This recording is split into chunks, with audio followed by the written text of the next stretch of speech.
nagbibigo pang kapatid. Kumuha siya ng mga sakap na kanyang gagamitin at pinagsama-sama hanggang sa makakuha siya ng isang ito.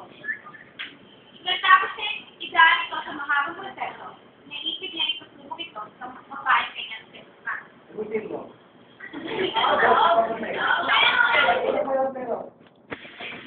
Gamitin mo na nga lang, lalo mo wala kung gamitin.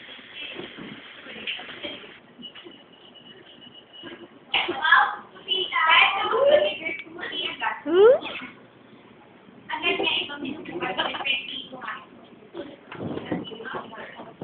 Makalipas ang isang linggo.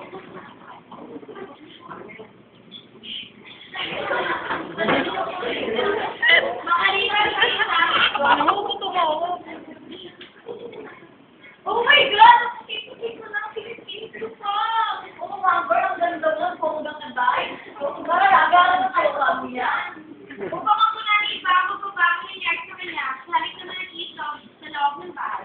Ay gusto niya lumabas sa papal mo sa iba. Na nagbago lang kanya sa coffee shop. Nag-ipon-ipon ang mga dating kaibigan ni Kate upang mag-coffee. Habang papasok si Kate at ang kanyang kaibigan sa coffee shop, pinagpipilihan siya ng mga dating kaibigan na naroon at pinag-usapan at nakita nilang malaking pagbabago ni Kate. Uy! Bitter.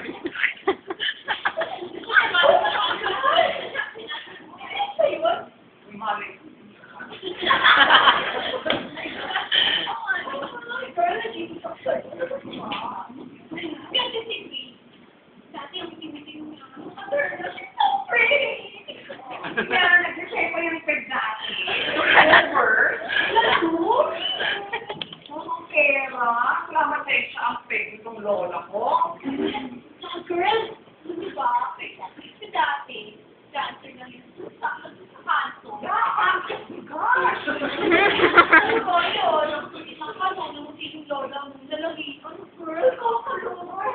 Kaya pala mo kay Churchill. Nakabibit na ka ang lola.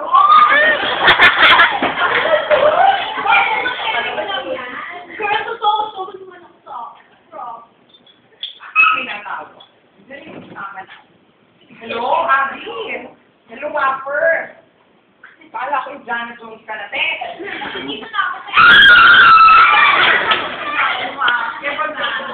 Hi, girl! You want a new? What? Wait, she's so pretty. What about her? Great? I'm telling you, great. Oh my God!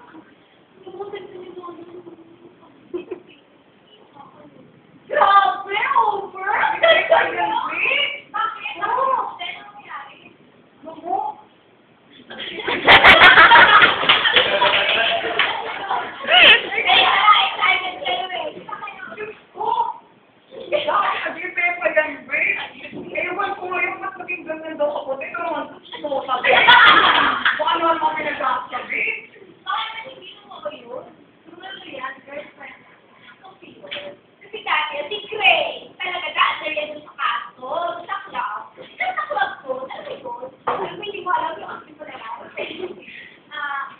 Ang itim-itim niya dati, ang lipepay. Grabe, ang itim-itim niya. Tapos ngayon, ang puti-puti niya na nakakaintay.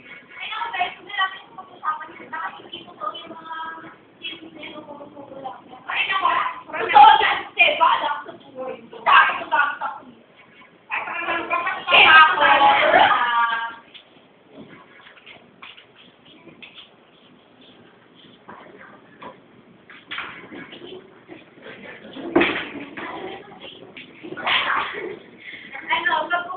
Ito yung mga aka-aka sa tao, mga chismis.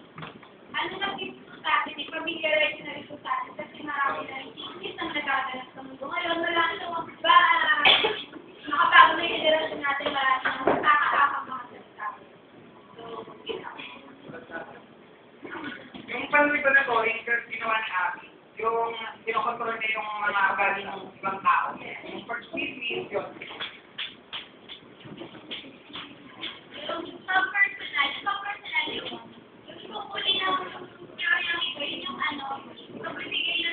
vlogging o malakalaki. Nandito, halimbawa nito yung magbibigay na yung sa journal, kala-arawan, hindi sa pang personal.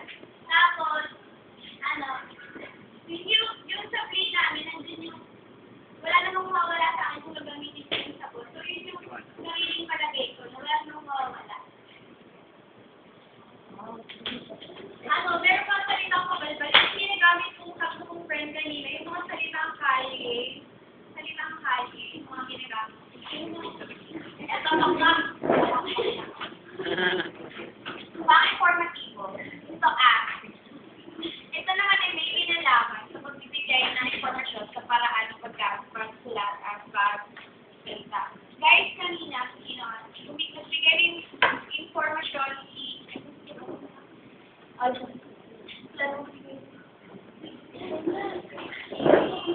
sabi ng pag-interaksyon, yun yung tungkulin na makikita sa parang nagpagipag-talakayan sa kapwa-tao, makikipagbiruan, makikipagtalo sa particular na issue, o pasasalaysay ng masasaya o malulungkot na pangyayari sa kaibigan at iba pa.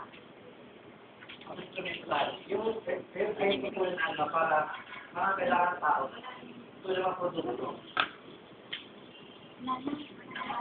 Lang ha, makikita.